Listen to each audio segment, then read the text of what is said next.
Hey folks, welcome to This Week in History with Mike and Will. I'm Mike. I'm Will. And this is This Week in History, where we pick an event from history that happened on this week, sometime in the past, and Will has 1 hour to explain to me that event. Mm-hmm. That's how the show goes. That is. What? No, I was just going to say, and usually it takes more than an hour. Because we talk. No, it won't. It won't. It never does. It never does. Start editing this down. We're going to start cutting it down. All right. So, Will, what are we discussing today? Today is the Battle of Gravelines, as the French say, Gravelingen, as the Dutch say, and it's spelled Gravelines. But I think it would.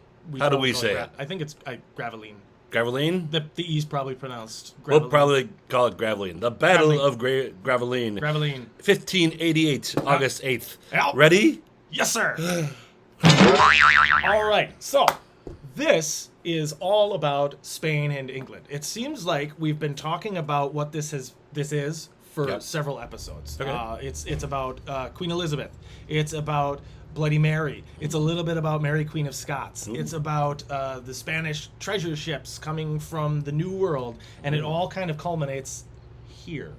Okay. This is the Spanish Armada. The thing we keep talking about, but I never really go into.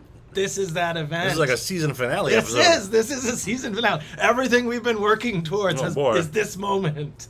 So, basically, what we're seeing here is, for years, Spain has been, they would say empire building. I would say despoiling the quote-unquote New World. They've just been ripping natural resources out of it. Whether it's often depends on which side of the cannon, you're on. But they had a pope say that this was fine. Remember, we had this. We talked about this. Which I think side was of the that. God's on? Yeah, I think we talked about that. Was that the Pope said everybody who isn't a Christian right now doesn't count as a person. And that was like Pope Alexander, like the 8th. That's harsh. It's pretty awful. So Spain went with that, like 100%. And these are the guys. This is the Spanish Inquisition, which nobody expects, but everybody should at this point. And actually, at that time, everybody expected the Spanish Inquisition. They were burning everybody: Jews, Muslims, women, homosexuals. Who always get forgotten in the histories. I always imagine the Spanish Inquisition happening at some location, but it wasn't just kind of like all over the place. It was and kind of they would everywhere. just like do it. Where would they do things? They largely do it in a large population center, but like so it could be public. Oh, public thing. Like, well, it depended on what they were doing. So if they wanted to, I was pictured done in cathedral basements. Probably, yeah. Actually, they have probably inquisitorial chambers, but the churches had like inquisitor rooms, and the Inquisition would do their stuff there. Now these churches were usually like fortified, because a lot of this was led by like the Jesuit order, who were very militant. They weren't just like, well, people need to be Christian. Like, you're going to be a Christian or you're going to die. Which is the best religion, right? That's weird, yeah. And we've talked about that before. That's the best way to religion is, do it or I'll kill you. Yep. That's pretty awful. Doing this for your own good. Yeah. Jesus loves you. Take the hot poker to the face. Yeah, there's nothing in especially in the New Testament. There's nothing about how that's okay. Jesus is very clear on don't murder anybody. This is all framed as reforming. What do you call that when you try to get people to join your religion? Like missionary work. Yeah, there's a word for it though. When you Reformation, conversion. Yes, that's a lot of converting. They do a lot of repent and join us kind of a thing. Yeah. They have, but that's good for your soul. Yeah. If you get people to convert. I'm helping you with fire. Yeah. And if you don't, and a lot of the times though, they'd still kill you if you confessed. And it is a proven fact that people will confess to anything under torture. Oh, sure. Like, are you aware of this? Yes, I'm a dinosaur. Okay, whatever you want me to do, I'm a dinosaur. It's like, you're very clearly not, but you'll confess to it if people are ripping off your toenails. Yeah. Which was something the Spanish Inquisition did. We'll do a whole thing on the Spanish Inquisition. They have all kinds of fun tools and torture devices. But, there's an expression I've heard. There's nothing as hateful as Christian love. Which is unfair because there are a lot of really good Christians. But this is a fine example of religion being used for hate and vile behavior. Protestant faiths have done it. Islamic sects have done it.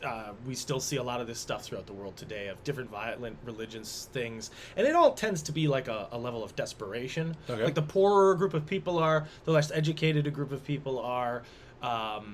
if they don't have like a government system that they can use to lever things. So like in America right now, we have people using their religion to lever things through the government. Oh, yeah. If they didn't have that, they'd just use like violence and other extreme Yeah. forms. But in our own history, we've had tons of violence done in the name of religion. Yeah. Like the way that like the native tribes were treated was almost exclusively because they were like, One well, might they're not Christians. It's fine. might think that people just kind of like to do violent things, and having a religion is a good excuse. Exactly. Yep. You can always tell it's using religion as an excuse to do bad things or to like use it as a shield for hate. Yeah. Like, well, it's not my fault that I hate you. It's just the religion. Well, I don't actually hate you, but God does. So I'm just doing what God wants me to do. And boy, am I loving it.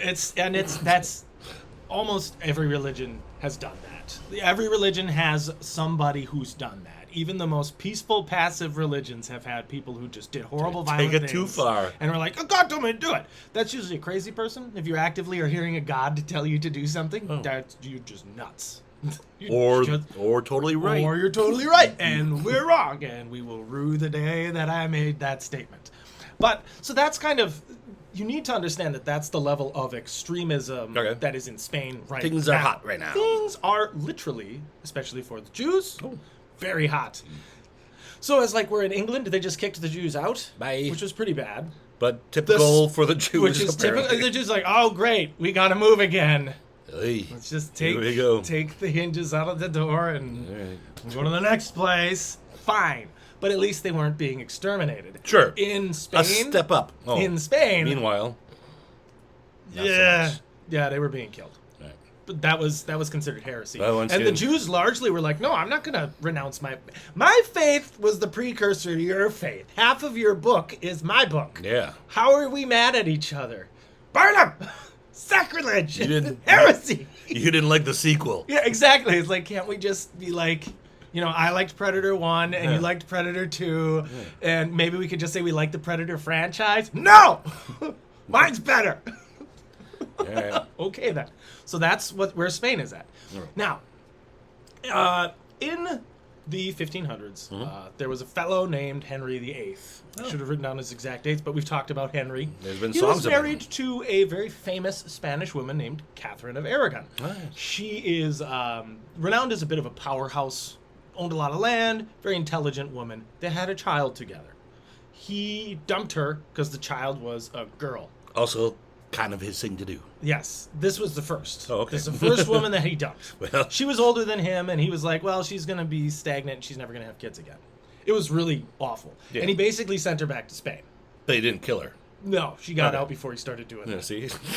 It was the sequel wife that he murdered. And then he was, Was like, she why alive? can't you just do this? Was she alive when he was killing Yes. villains later? Yes, she went back to Spain, and she lived out the rest of her life. And And was probably like, just this is wow, I bull. really dodged a bullet there. What's wild is her daughter, Mary, eventually ascended the throne. After Henry died, all his male heirs were dead. Okay. Mary's the oldest and the firstborn.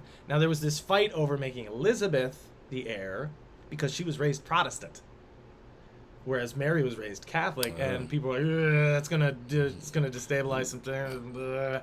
And This then college and things unstable enough as it is. it's bad. It's a castle on sand. It's not great. Mary ascends the throne, and she is married to Philip II of Spain, the King of Spain. So he's one of the most powerful monarchs in the world at the time, if not the single most powerful monarch in the world.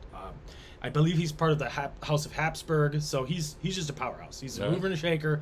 He owns tons of things, and now he also is part owner of England. Part owner of England. Well, so Yeah. the English are like, yeah, no, you don't actually own anything. You're just the king. Like, but more like the queen's husband, Okay. because he's ruling Spain, so he's like never there. Oh, okay. He visits. That's I think nice. their wedding was in England, but like So he's king in name, for king sure. in name. But when Mary died, Philip was not. He did not get her throne. The English flat out said, "No, Oh. we don't care that your wife died. You're not English. You're not going to fold England into Spain." And nothing's pretending around. Yeah, we're not going to. We just want to be really clear and really upfront about this. All right. You're not our king. You're not from here. You rule another kingdom, and we're not going to let you absorb us and make us some little client state. That's not going to happen. Especially not of Spain. And I'm sure he took that real well. Yeah, no, that's fine. People like to hear that. Yeah, they love to hear that. And so he had done a great deal. People like to be demonarched. Yeah, he had done a great deal to make Catholicism the rule again. Mm-hmm. And that's why they called Mary Bloody Mary. More than 200 Protestants were killed, like burnt at the stake or murdered. And it probably is a significant number more than that. They just don't typically mark down just like sectarian violence, random stabbings in the street based on religion. Who can keep track? Who can keep track? This is this is towards the end of like the Renaissance. This is the start of the Enlightenment. Okay. When everybody's just stabbing people. So he is a little put out at the state of affairs because all his work to save the souls and save Christendom and make England Catholic and Spain is kind of undone now. So he's miffed. And then Elizabeth takes the throne, and she's only like 25 years old. She comes to the throne in 1558. Elizabeth ascends to the throne, and she immediately is like, we're Protestant again. And at first it goes well, but then she starts doing some of the same stuff, which we've talked about, where Catholics were treated as second-class citizens. And of course, that just feeds into his narrative that Catholics are oppressed and treated like trash, and this is awful. He sides with, like, Ireland, who are very Catholic, and they're like, we're not going to take your English oppression, which is the status quo in Ireland for, like, the next 400 years. And Spain, like, has repeatedly helped the Irish to, like, counter-invade England. It just turns into a big mess. It baffles me that people care what religion other people have. I know. I don't get it. It's like, I mean, I get it if, like, it's a problem when, like, the Queen cares what your religion is, because then she can make rules against you, and that's an issue, right? Yeah. Like that's a problem, is if the leader is like, we're this religion, and then that messes you over. But it's so stupid to care. Like, unless your faith directly involves you, like, murdering people or doing horrible stuff to other people or the things around you, it doesn't hurt anybody at all. To care that much about, and to care that much, it's like their faith doesn't directly hurt your faith. And then if you kill somebody over it, what's the master plan? You're saving them so they go to heaven, so you have to deal with them in the afterlife too. Exactly. Now I gotta. It's like, I proved me right. Here's this asshole I hated. Good thing I saved him. He's here now. I have to spend forever with him. He's just gonna be a jerk. It's like if you really picked a fight with somebody on social media and you couldn't block them. Yeah. And then you just only got them in, like, your private messages for eternity. It's like, and you had to see every stupid thing they ever say that you hate. Like, that's what that would be like, right? Like, I'm sure people I hated this guy so much, and he was wrong. I'm sure people can comment below why hating each other for religion is a good idea. Yeah, if you have a good excuse for that, let us know, man.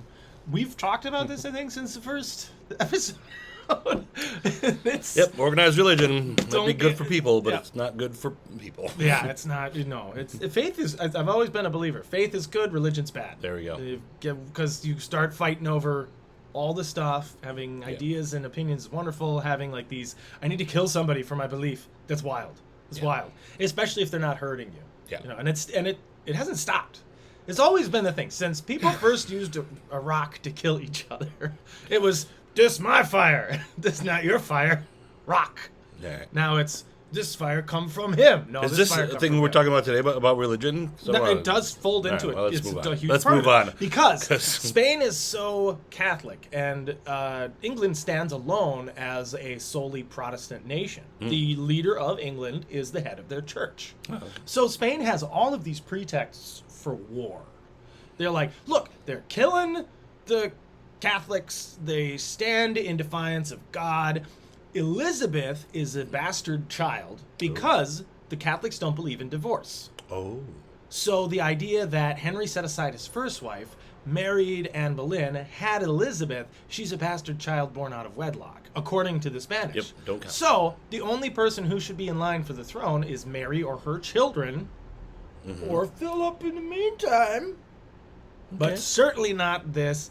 They said a lot of really nasty things about Elizabeth, like the whore queen, like the whore of Babylon, all kinds of really charming things. Especially funny because she's like renowned as being like the Virgin Queen, which is also nonsense because it's fairly certain she had lovers. She just never had children, and she never had a king. She ruled alone with really good advisors. What a whore. Yeah. Well, yeah. Because you can always tell, like, that's the first thing anybody does in history or in any, like, even nowadays, too. You know, it's if the woman's in power, she's a whore. Immediately.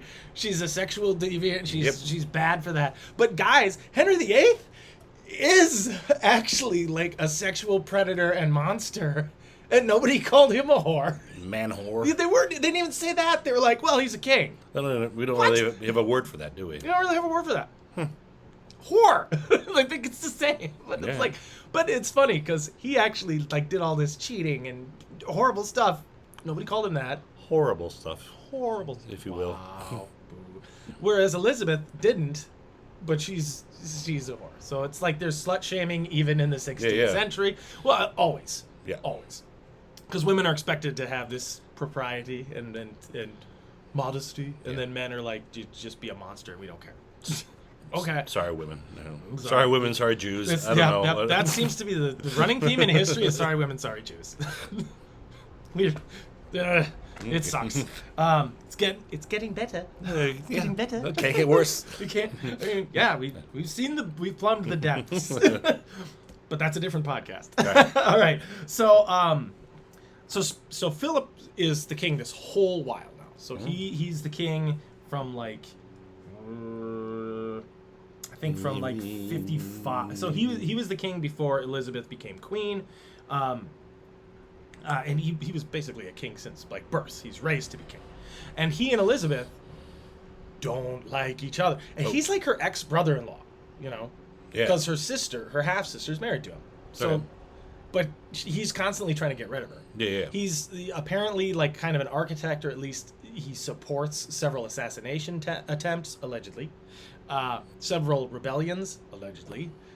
He backed several like foreign efforts, allegedly.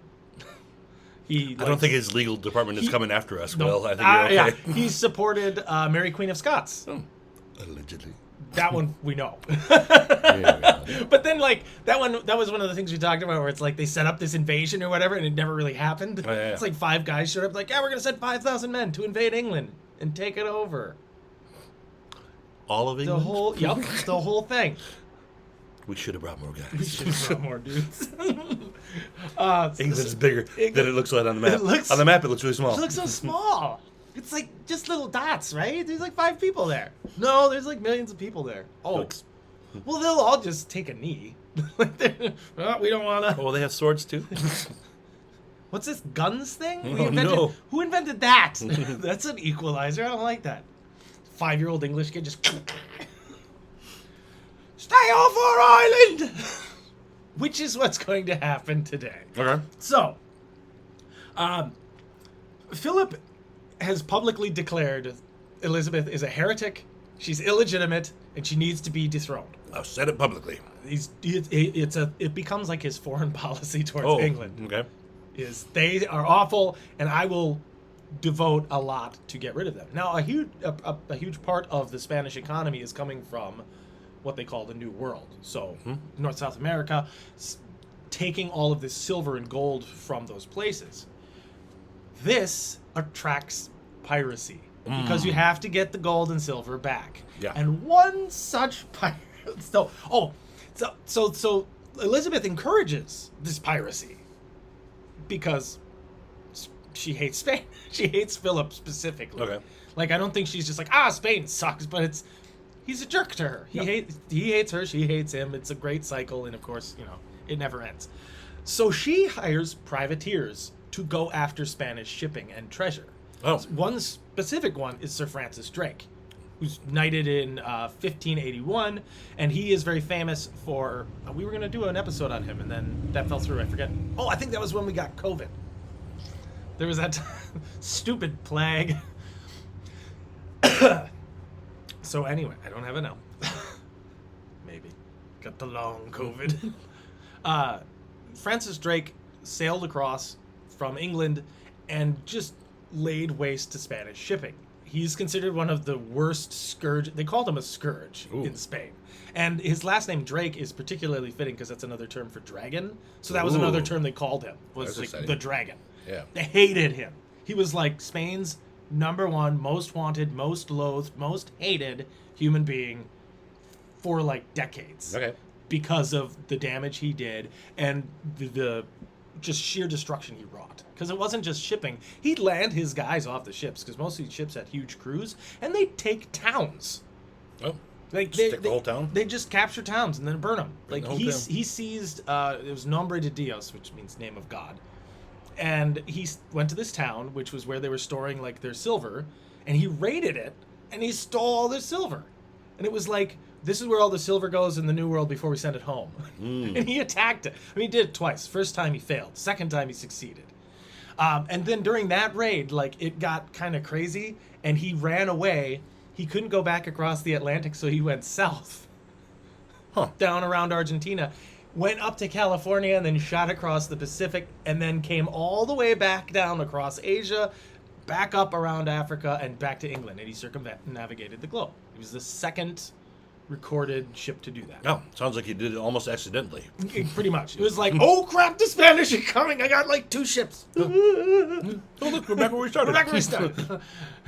And he was super famous for that because he came back with a hold full of treasure. Oh. It was just full of gold and silver and spices and just like a dragon. Because they just raided and it was like a dragon. It's like, I sleep on a bed of gold because of Francis Drake. And he did the smartest thing in the world. He gave it to the Queen. Oh. I mean, he kept like 10 or 20%. Well, you know. Which is... It's hard to tell. We're talking like She doesn't know how much gold this boat holds. This is the equivalent of millions and millions of dollars in gold. Gotta have a finder's fee. It'd be like $100 million. Oh. And he's just like, here you go. Yeah. I got this present for you. It's a good idea. It was really smart. Get in good with the Queen. Like, he went after, like, the Spanish treasure fleet and took it. Take it.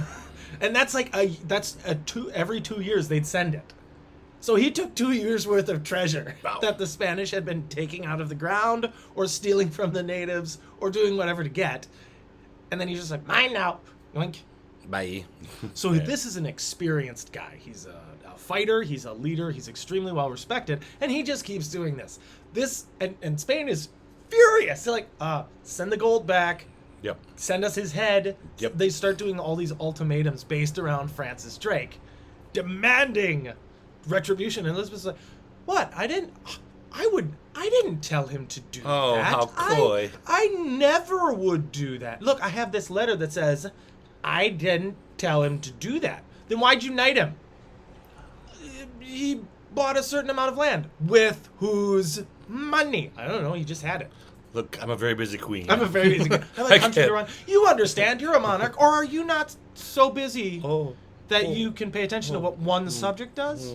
Do you have that kind of time on your hand? No? Oh, okay, that's what I thought. Yes. I'm usually busy. The passive aggressive queen. I just imagine that's the letters back. My respected brother-in-law, cousin in Spain, friend. I'm sorry you feel that way. And he just reads this. I hate her. Oh, I hate her. I really do feel like if we got some of those little letters where it's just like personal jabs. It's the nicest way of saying F you. Just in Queen. How do you say that in Queen? How do you say that in King? 2 pages worth of writing to get to the point of saying they hate the other person. I love it. They had more time before television. They did. So in 1571, Spain is at like the height of their power. They have a massive fleet. They are the champions of Christendom because they're butchering natives and converting them. Winning. They're fighting against the Protestants. Yep. They are mega rich and finance the church and basically let church extremists do whatever they want. And then they just, back the Pope no matter what the Pope says or does. And they got boats. And they got a huge fleet because of the way Spain is positioned. Yeah, sticking right out there in the ocean. It's all ocean. coast. Yeah. It's all coastline. Except there's a huge chunk of Spain that's Portugal, and that's technically not Spain, but it is. Yeah. They kind of unified the crowns. There's a I feel whole... we need to discuss Portugal at a different time. No, but it's so for this point in history, though, Spain owns Portugal. They like Portugal, I think, has like a nominal king, but he's subservient to Philip. Yeah. Philip's the boss. Okay. So because of this, in 1571, there is a huge, basically a counter crusade coming from the Ottoman Empire. They are furious about 500 years of crusades. Oh, and they're just getting around now to... Well, they've been doing this. Has been a long time coming. We've been thinking about this for a while. We talked about like the siege of Malta. Yeah. This is about the same time. Okay. The Ottomans send the largest fleet like that has been seen in that part of the world for centuries. It's just colossal. To take basically everything. Okay. They're gonna kill We've had Italy, enough. and they're gonna kill Spain, and they're gonna just gut everything. I believe like their target, like they were planning on like going to Rome and just burning the church down. I mean, like, once you get going, you might as well. they had this huge plan, and basically all of Europe went, ooh, we should do some. Well, all of Catholic Europe went, Yes. we should do something about that, because the English were like, ha, shoes on the other foot now, eh? Ha ha. You pushed too hard, didn't Pushed you? too hard. And also at this time, like England has made a trade deal and a political alliance with Morocco, which is a Muslim kingdom. Oh. And it's all because they both hate Spain. And Morocco is on one side of the Strait of Gibraltar, and Spain's on the other. Yeah. And they hate each other. And like a lot of people in Morocco were Spanish. Yeah. Like they were living in Spain, and then Spain had what was called the Reconquista, where they kicked out all the Muslims and all the Jews. Oh. Who were never the conquerors, so they just kicked them out anyway. All right, we'll go. But we'll like be over here across there were the these Muslims who lived in. They were Spanish Muslims. Like it had been conquered for like 500 years, Yeah. and they just lived there. That was home. I mean, if you lived someplace, that'd be like somebody coming into America and kicking all of us out. Yeah. Well, we conquered it forever ago. We've lived here since then. That's how. Too bad. But for 250 more years. Yeah. Right. So Oh. So it could still happen. Yeah, exactly. Like in 250 years, imagine somebody coming here and kicking us out. All right. That's not from here. Sounds fair. Or, yeah, I suppose if like the best example would be is if the natives rose up maybe and kicked us out. Okay. No, still not right. I still don't think that's quite Okay, right. I okay. think because it's ruder than that. Because that I would be like, yeah, that's comeuppance. That's fair. But also, yeah. So these families have like integrated. Comeuppance. Yes, comeuppance. Kind of sound like you said come Muppets. Muppets. Come Muppets. That would be a great movie. The Mupp- Muppets do the Reconquista. Ooh. Da, da, da, da, da, da, da. Ah! So tensions are high in Spain between Gotcha. Spain and Morocco, and Spain is like also the target for the Ottoman Empire. Like they represent everything we hate now, and they keep financing like different Crusader factions, like the Knights of St. John who are on Malta. They're the ones who gave the Maltese, gave them Malta. They gave the Knights of Malta because that's owned by Spain. So It was, yeah. so they hate them. This huge battle takes place in Lepanto. That could be its own episode. Lepanto, Lepanto, in 1571, and it was this colossal affair. Thousands and thousands of sailors, hundreds and hundreds of ships, and it was a resounding victory for the Spanish, largely. Oh. But also the Italians were involved. All the different city-states. The concept of Italy isn't a thing at the time. It's all city-states. Okay. And then the Papal States, there's Sicily, I think Palermo's its own thing. Venice is like Venice is the mercantile powerhouse of the time. Almost all shipping in the Mediterranean runs into them at some point. They got their fingers in every single pie, controlling all the things. Well, they're well located. They're very well located. So this helps to kind of solidify that Spain is top dog. And they built up a ton of ships for this, and it was they don't like limp away from the battle. They have lots of ships and power left over.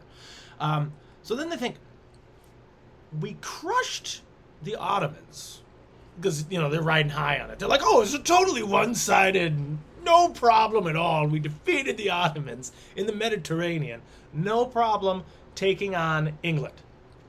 And we're not just going to sink all their ships; we're going to invade. Oh. Full-scale invasion. It's a part of the Armada people miss out on is a huge part of the fleet were transport vessels. Oh. So Philip starts We're bringing planning. people. Yeah. Now, England and Spain, because of all this, they have ambassadors in each other's courts, and they have spies everywhere. So nothing starts to happen without people knowing about it. Okay. And something this big is going to turn heads. You cannot build a new fleet or upgrade your old fleet without someone saying, hey, they build an awful lot of boats over there. I just picture like the English police officer sketches where it's like, what's going on in here then? What's all this then? I think that's like the Monty Python thing. What's all this then? Now it's laughing. Are all these your boats? Yes. Did you got a license for those? Yeah, I'm just gonna collect boats. Aye, Philip Spain. What's with all those boats, eh? Just have some. Just have some, eh? Just have some. I'm planning a large bath. A bath? Oh yeah, you got to play with your little ships, eh? All right. I'm a king. All right, you're coming with me. None of this nonsense. And that's basically kind of what happens. Is England's like, Can't do. No. And Elizabeth doesn't really know exactly what to do about this except for prepare. And then Francis Drake stands up and says, I have a cunning plan. Aha. We burn the ships before they're done. Can't sail on a burnt up ship. Can't sail on a burnt up ship. Now, also of importance at this time is the Dutch are furious with Spain. The Netherlands hate Spain. Spain has conquered the Dutch Netherlands. Oh. And they're like, you belong... I almost Frenched them. Potato. You belong to us now. I don't know why I always make the French like conquer. Si. You belong to Spain now. We have conquered you. Okay. It's much more relaxed. I like to think that the King of Spain is, for being as cool and relaxed as we are, we're going to Inquisition you. There we go. We are Spain. We are Spain. Si. He's like a very sexy conquista. It's more about the attitude than the accuracy. They all have like the cigarillo and welcome to Spain. Welcome to, and they have that Castilian accent where there's the fake lisp. That affected lisp. I love that. Welcome to Castile. Isn't that because one of the leaders had a lisp? Was that where that came from? I feel like I heard that. I'm not sure. I'd have to check that out. I wouldn't be surprised. It's called Barcelona. It's because the guy who was in charge of welcome to Barcelona. Yeah, I guess we're all talking like this now. It's C. He hates it. Don't do that. It's like again, Monty Python. It's the Life of Brian, where they have the guy talking about biggest dickus. Mm-hmm. Do we have Brian here? You know the name biggest dickus. Yeah, just like that, but different. Say Rodney. We are off topic. Sorry, we're off topic. So, the Spanish have been oppressing the Dutch, my ancestors, they hate them. The Dutch hate them.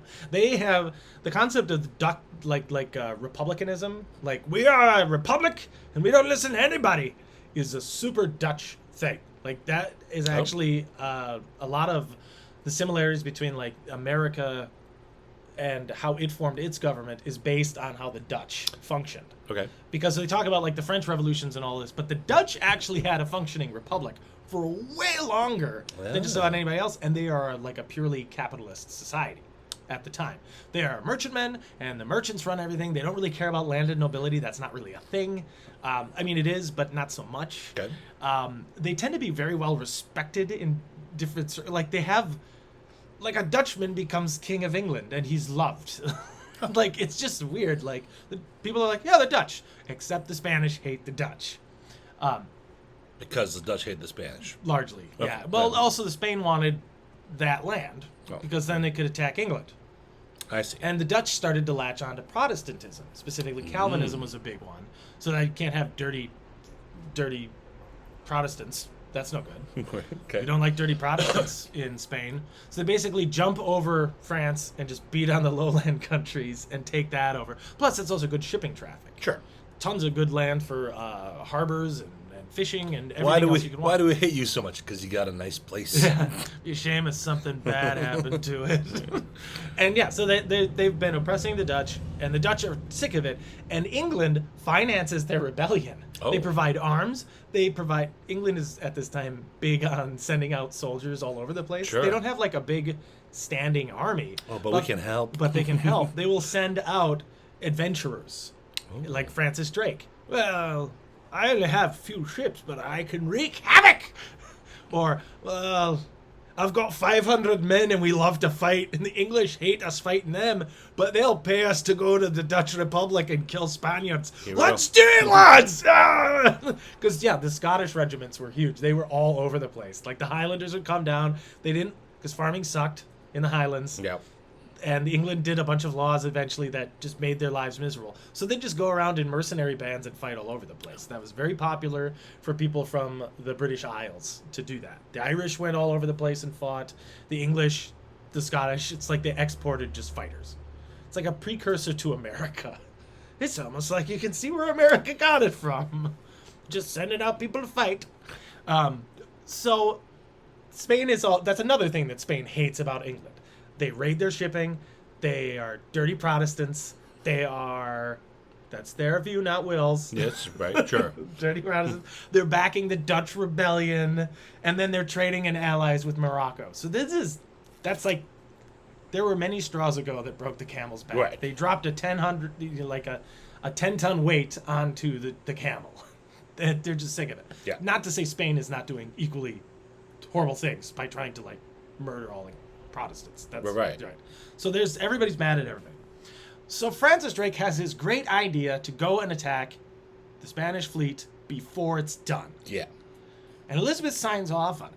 Good idea. Drake gets together 4 warships. They're galleons, just like what the Spanish have. So this is a large, usually 3 stories above the waterline vessel with just a bunch of cannons on it. And these are not the sleek sailing vessels that we're used to seeing. They're kind of big, pudgy things, and we'll put one right there. That's a galleon. Okay. So, galleons are kind of top-heavy, but the concept of fighting at the time for these things is they're supposed to be a floating fortress. You go in close, you shoot a bunch of guns off, and then the soldiers board the enemy ship and either capture it or scuttle it. Okay. That's how fighting works. That's just how they see it. Sure. It's basically a way to have a land battle on the ocean. Yes. That's how they do it. Bring Now, the land with you. Drake is a firm believer in not doing that because he's almost always outnumbered. Oh. So he has to shoot a lot more.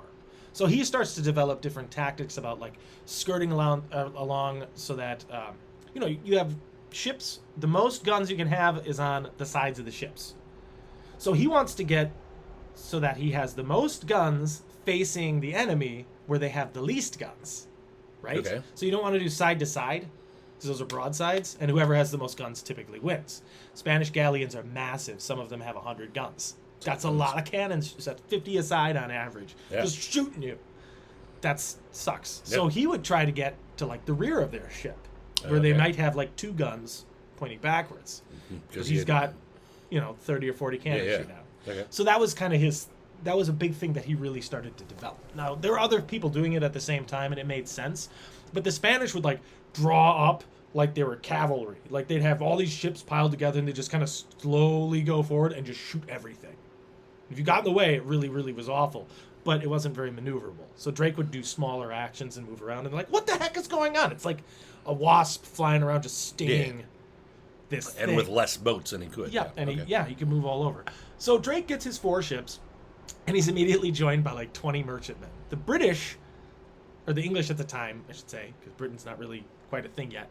The English, basically, they're merchants and they're private fishermen, with larger ships. They would outfit their ships to go on adventures with, the Royal Navy. Oh. Because it's an island country, so tons of people have boats. And they're like, we want to go too! These are smaller ships, but they're still useful. Sure. They have lots of less guns, but they're fast and they're maneuverable. If they're willing to throw their bodies in boats at people. That's what Drake says. And he's like, come on down, we're going to kill the Spanish. We have a good old time. Sounds like fun. Yep. So he leads his small fleet south, goes around Spain, and then goes to the port of Cadiz. Cadiz is right near the Strait of Gibraltar. It's the southwest of Spain. And he said, I'm going to stick it to King Philip right here, right now. He knows where the shipyard is. He's got all this information. He waits till nightfall, and he sails in. And all the ships are just clustered together, being outfitted, being set up, being armed, or being built. Just built this brand new ship, boss. In the span of an evening, they capture 4 ships, sink or burn 27. And basically set fire to the town. Wow. He sails away, has 1,000 men storm 4 different forts and just burn them to the ground. They destroy every single ship they encounter along the way, numbering about 100 ships. They Pearl Harbored them. Yeah, whether it's fishing vessels or merchantmen, they don't care. If Boat's it's a boat. Spanish, they kill it. Yeah. One ship they run into is the Sao Felipe, which is the Saint Philip. And it is his treasure ship coming back from the Indies. Oh. Drake knows his treasure ships. He goes, oh, treasure ship, treasure ship, and he takes it. It's mine. My treasure. It has a hold filled with gold, spices, and silk, worth 103,000 pounds at the time. So that's so much money. Yeah. That's millions and millions and millions of dollars in today's market. He takes it all home, takes home all this loot. He takes home the captured ships that are filled with provisions, and he gives it all to Queen Elizabeth, who gets to keep 50% of it. Oh. Well, he Drake has a higher gets- percentage. Drake gets 10% Okay. as leader of the expedition, and I think the rest of it is kind of divvied up as spoils, Okay. which would make sense. That sounds fair. Plus, probably taxes. Sure. Sure, there's taxes. Surely. But that's why you go with Francis Drake. He knows where the treasure is. Dude's got a nose for gold and how to get it. And he had a rough start in his life, but then he figured it out. He got really good at finding treasure and killing Spanish. That's his thing. If he's not doing that, he's not as good at it. Oh. But he's very good Everyone's got a skill. He's got a skill, and that's his skill. So he goes and does this. They referred to it as singeing the King of Spain's beard, which Philip hated. That made him so... I just pictured just like he's sitting on his throne, all of a sudden, just a little sear on his beard, and a little bit of smoke comes out. What? It was Drake. I know it was him. They took my boat. Call forth machete and kill him. And then they call Danny Trejo to go kill Francis Drake. I'm going to kill you. This feels derivative. This is derivative now. Now we've turned it into a Robert Rodriguez film. Into a fan fiction. It's a of fan history. fic. Yep. And then Machete comes out. I'll kill Francis Drake. But you know if Danny Trejo was going after Francis Drake, he's going to win because that's the plot of the movie. Anyway, so this totally screws up Philip's invasion plan. He's like, I had a bunch of ships, and now I don't have as many ships. I have to start over. Ugh. It delays his invasion by a year, Oh. which is, it's a long time. That is a long That's a time. long time. Well, that would suck. Like I gotta rebuild some ships. So just grab my money from my money ship. Why? Exactly. Because Drake comes back with a very clear message. He comes back and says, "This didn't end it. Oh, This I did could do not this all end the day. threat. He's coming. Yeah. No matter what we do, like Philip's coming. He's gonna be here with a fleet. We beat it up. So now he's mad. Now he's mad. So he might come back harder and meaner than ever. Yeah. We either need to finish him off, which isn't really possible for Britain for England invading Spain is just a crazy idea. Yeah. Spain has more people. It has a lot of soldiers, and England is basically bankrupt. Like Elizabeth's big thing is she refilled the royal coffers and started to have money again for the first time in a long time. That's nice. So that's good. But it's all cash. Oh. They're not raking in the cash like from taxes.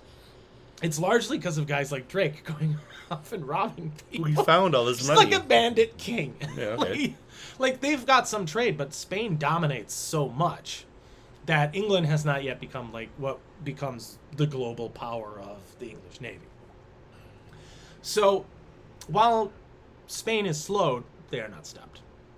And Philip continues to plan and scheme. And sieve. And yeah, he's just so mad. I can't even like how mad he must have been. He's like, I just built all these. Do you know how much that cost?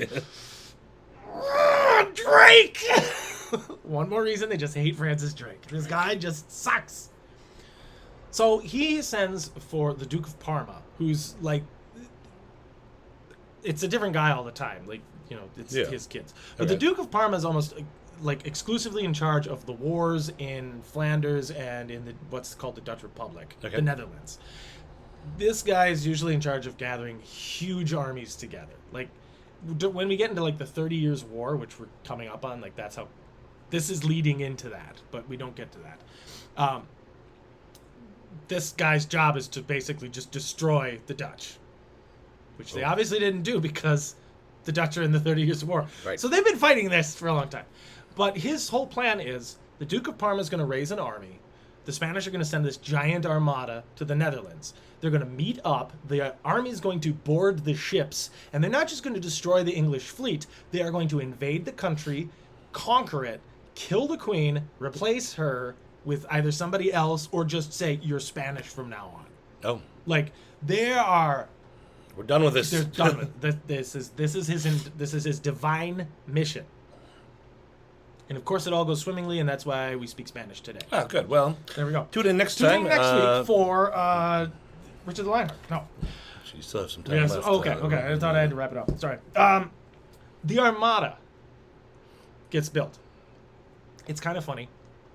They lost 27 ships at Cadiz. Yeah. He builds 28 warship, new purpose-built warships. Drake, just the whole time, just seething, just. Now, bear in mind, Elizabeth took the crown in 1558. We are now coming up. That was 1587 is when Drake had the raid on Cadiz. I love that they call it a raid. That was not a raid. That was something beyond a raid. That's somewhere between a raid and a slaughter. It's a big raid, yeah. It was a ship slaughter. Yeah. We just don't have a word for this. I just feel like when you destroy that many ships, that's a really successful raid. Yeah. Like, I think like a raid is like Vikings attacking a village. You know, you attack a supply point. Yeah. You don't burn a fleet. That's basically. Although maybe you're right. Maybe it is just a successful That's raid. a super successful. That's what it's. That's all it is. It's just called the raid on Cadiz. That sounds like it's so little. Yeah. But it's a huge undertaking, and it's really impressive because he did it with like 15 ships, and 10 of them were just little boats. I think it was 10. Might have been 20. Let me double check. I don't have it written down, but it wasn't a lot. Okay. So Elizabeth has time to prepare. She builds up her own little fleet. Now, I'll read out the numbers of what's going on here. Because the English know they have to stop the Spanish before they get to England, because England's army is tiny. It is not... The Spanish have been fighting and conquering and destroying things for a really long time. Some of these guys are conquistadors. These guys are professional soldiers. They're killers. They're adventurers. They're used to hardship. They're used to fighting. They're used to battle. England has not been doing the same thing. Now, they've had fights and skirmishes and stuff, but in the open field, they'd get annihilated by the Spanish. They're very concerned about this, especially since the Spanish would set it up to be like open battles. It's not like the Spanish fighting the Dutch, where there's all of these like dikes and trenches and weird waterways and narrow approaches that you can fortify and protect. It's England. It's a totally different... Like, Spain's like, oh my god, it's like we were set up to fight this. It's like we were born to invade this is what we were meant to do. This kind of hilly, sloping, gradual landscape and just kill everyone and take all the sheep. God must be on our side. God is on our side, and that's totally what they believe. So, the Armada consists of 130 ships, including 28 brand new ones. 20 of those are galleons, big uns. 4 of them were a galleass, which is...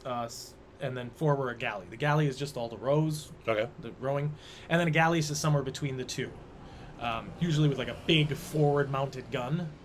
You just ride and you shoot this big cannon at people and try to do damage. The Ottomans had those too, so that was a very popular fighting style. But then they had side guns as well. A galley is like just row as fast as you can, smash into the other guy, shoot him with marines, and then also have a big bow gun just in case. Yeah.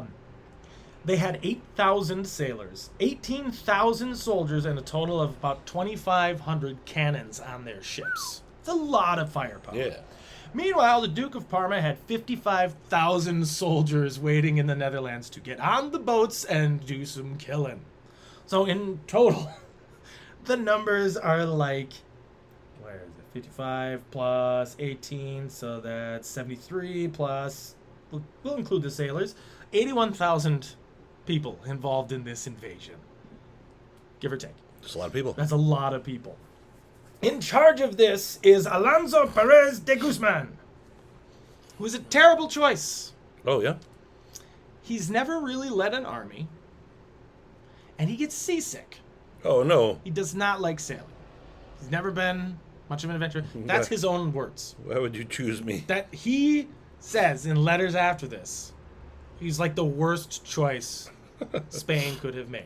He doesn't really understand naval warfare. He doesn't understand, like, invasion. Why did they choose him?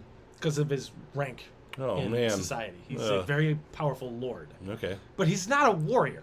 Yeah. Spain has warriors. They have incredible sailors. They could have picked the bosun from a ship at the Battle of Lepanto to be in charge of this. It's like, well, so 17 years ago, you crushed the Ottomans, and it was God's will. Now you should lead this. Nope. No. We're going to pick Joe Schmo de Guzman, who does not know what he's doing. Joe Schmo de Guzman. And now I just picture the actor Luis Guzman. Oh, yeah. He was just very funny. And he's, oh, why? Why you make me doing this? I don't want to do this. So Alonso Perez is not suited for this. The English have 34 royal ships of the line, many of which are galleons. So they actually have a pretty solid navy.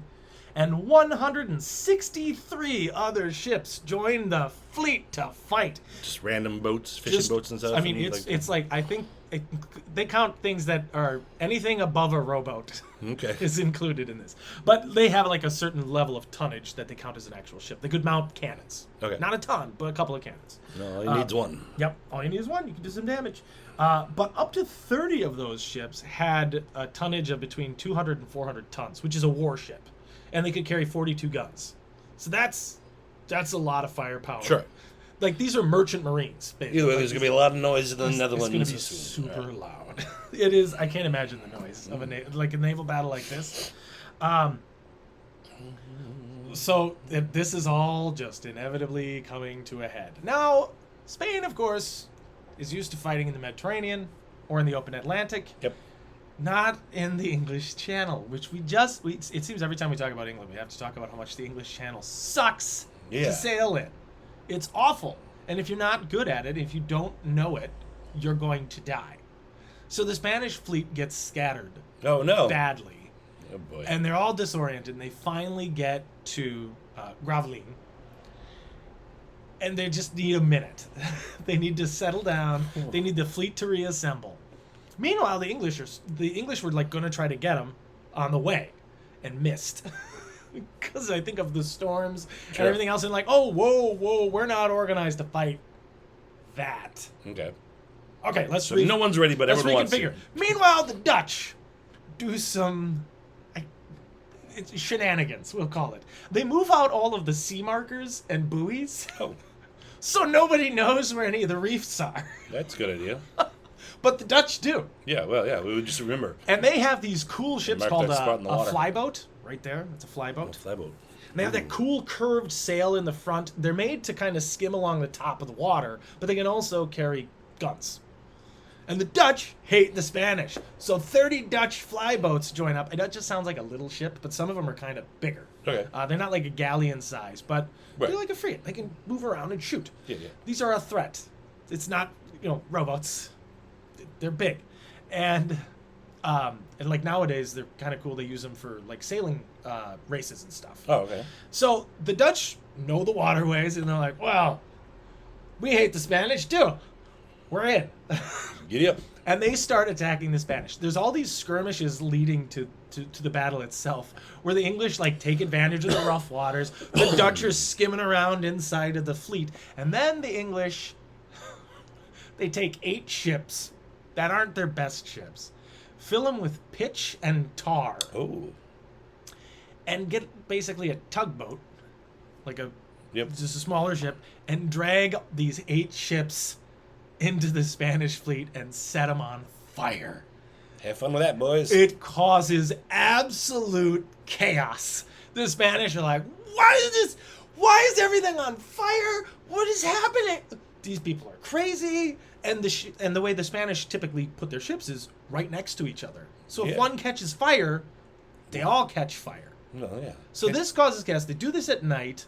It's just totally chaotic and disorganized. I assume they don't have a simple way of putting a boat out of It's incredibly complicated. You'd think you're on surrounded water, by it shouldn't yeah. be hard, Right. but you're 90.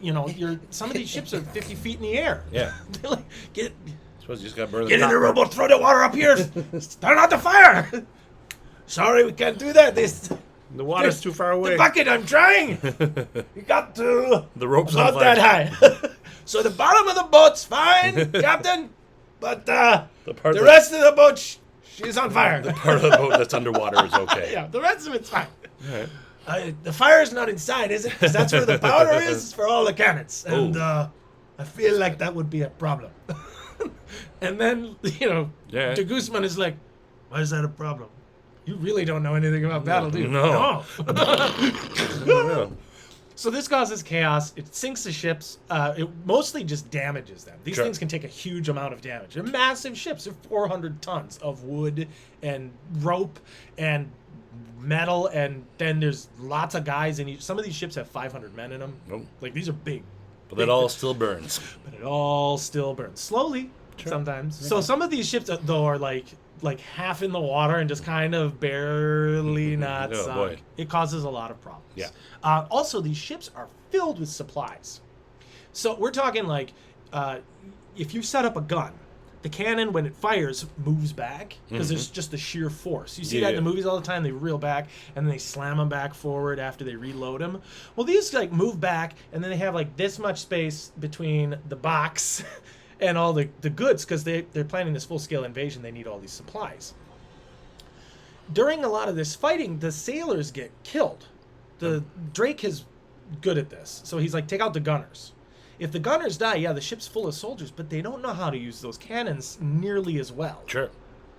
So they start to do that. They start picking these guys off and doing damage. So the next, a few days go by after this pretty daring night raid that causes all this chaos. The Spanish are trying to recover. They're trying to mount up all their troops. And the English see the perfect time to strike. The morning of August 8th, they sail in and they just kind of change the game.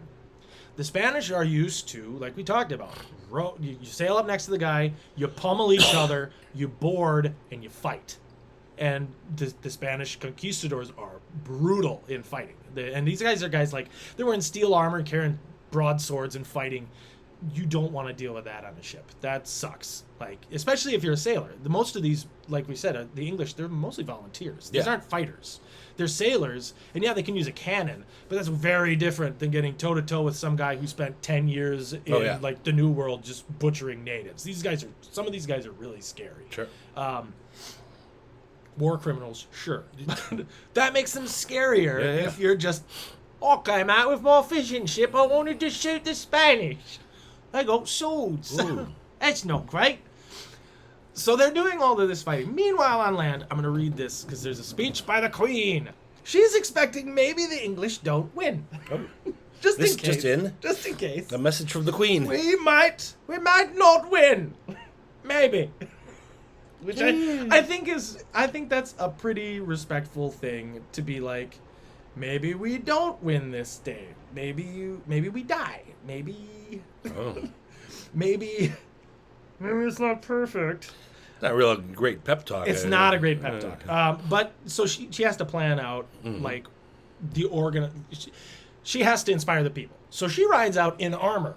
Okay. It's very ceremonial. Sure. She's a tough lady, but I'm not fighting. I just And there's 6 different versions of the speech, but they all come along like this. My loving people, we've been persuaded by some that are careful of our safety to take heed how we commit ourselves to armed multitudes for fear of treachery. So she's saying, I've been told not to do this, but I'm doing it because I'm cool. But I do assure you, I do not desire to live to distrust my faithful and loving people. You wouldn't kill me. Let tyrants fear. I have always so behaved myself that under God I have placed my chiefest strength and safeguard in the loyal hearts and goodwill of my subjects. And therefore I am come amongst you, as you see at this time, not for my recreation and disport, but being resolved in the midst and heat of battle to live or die amongst you all, to lay down for my God and for my kingdoms and for my people my honor and my blood even in the dust. I know I have the body of a weak and feeble woman, but I have the heart and stomach of a king, and of a king of England too, and think foul scorn that Parma, or Spain, or any prince of Europe should dare to invade the borders of my realm, to which Rather than any dishonor should grow by me, I myself will take up arms. I myself will be your general, judge, and rewarder of every one of your virtues in the field. So if you do a good job, I give you money. Sure, I'll be right there behind you. Right there behind you. I know already for your forwardness you have deserved rewards and crowns, and we do assure you, on the word of a prince, they shall be duly paid you. In the meantime, so while we wait for the money, my lieutenant general shall be in my stead, so I'm not going to be there. Than whom never prince commanded a more noble or worthy subject. Not doubting, but by your obedience to my general, by your concord in the camp, and your valor in the field, we shall shortly have a famous victory over those enemies of my God, my kingdom, and of my people. She did not pay anybody after this. Oh. Nobody was paid a penny.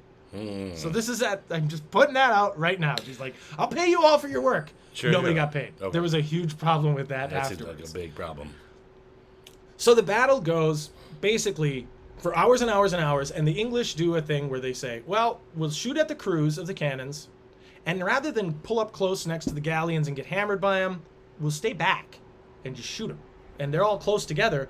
So as I go around this side of the ship, this ship can't shoot me because he'd shoot through his friend. Yeah, okay. I can't do that. You got too many ships. They literally had too many ships. Yeah, okay. They had a lot of transports filled with soldiers just sitting there with spears and pikes and blades going, this isn't my juice on a boat. Now I'm in Sail me close so I can kill my enemy. And they're like, sorry, old boy. I'm going to sit back here and shoot you. Ah! Much better idea. And now you're in the water. Good luck swimming. So the English just do that. They start aiming below the waterline on these ships, so they sink them. Oh, yeah. Which, by the way, a galleon's hull is like that thick, I think. Just wood. Oh, wow. They're really thick, like at the base, because it's so much weight, so huge, they need to do this. Yeah, but a couple hits with a cannonball, I'm sure. You'll hammer your way through. Yeah. After doing this for basically the better part of the day, the English walk away with 50 to 100 dead, 400 wounded, and 8 fire ships burnt. No ships sunk. Oh. For the Spanish, more than 600 dead, 800 wounded, 397 captured, 5 ships sunk or captured. Oh. Still less ships sunk than I thought. It's not, because a lot of them get just beat up, but they can still kind of limp home. But the Spanish go, this is dumb, I'm out. Yeah. So they decide they're going to leave. The problem is the English are now further south than the Spanish, so they have to go north. Oh, okay. Through the English Channel, to the North Sea, around Scotland, and down to Ireland. Okay. This goes A long way home. This goes really badly because there's storms everywhere and the ships get wrecked. And what do the Irish do? They butcher the Spanish who get shipwrecked because they're like, we're going to show our loyalty to our island and kill your face and steal your ship.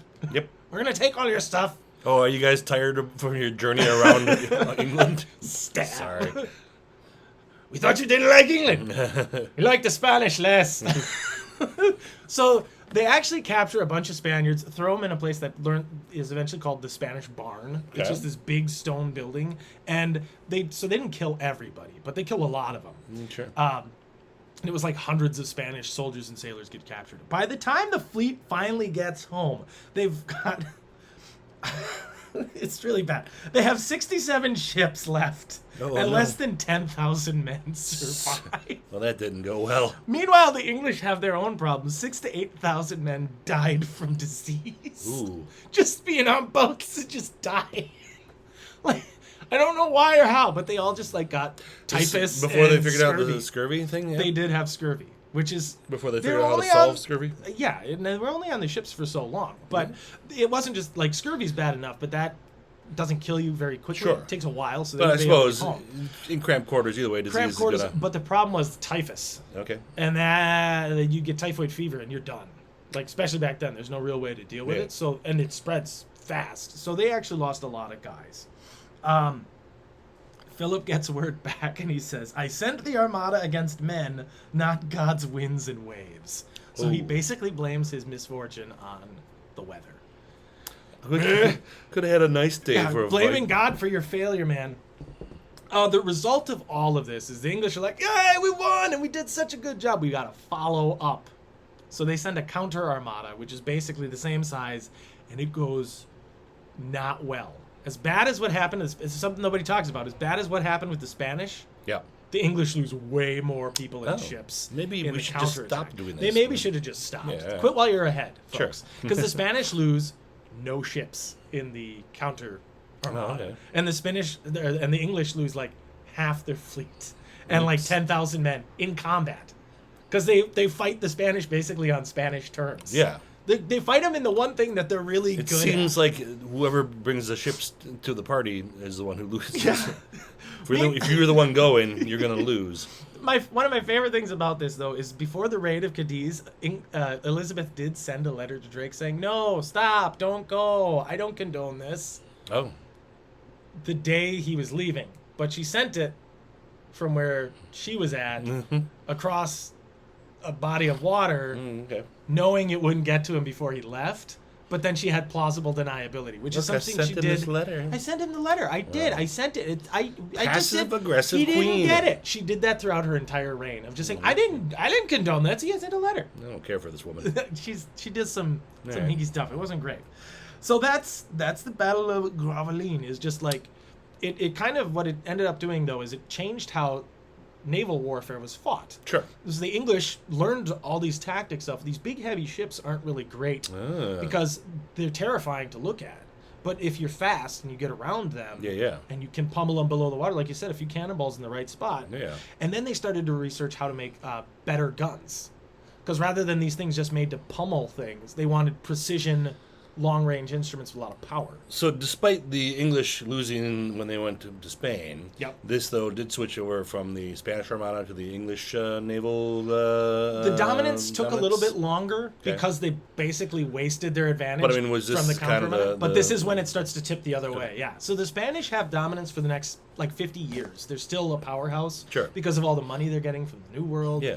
But eventually, England really leans into this idea of the ship doesn't have to be massive.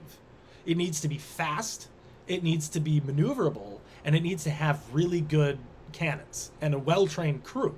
And that's how England starts to get the dominance, as opposed to the Spanish style of lots of really skilled soldiers get close and basically try to fight a land battle on sea. The English start to really develop this concept. Yeah, and all the good soldiers aren't going to do any good if they can't get off the ship. Exactly. Yeah, they're stuck there. Like, they're terrifying. So sink the ship. Yeah, okay. Make sure the ship never gets there. So yeah, it changes how battles wind up getting fought over time. This is a really big turning point for how England especially views naval warfare. Less huge fleets and just better ships. Well, there we go. The Battle of Gravelines. Gravlingen, if you're Dutch. In just about an hour. Just about an hour. A little bit over. Well done, Will. Thank you for that. Next, if you enjoy this and have comments, please comment and subscribe below.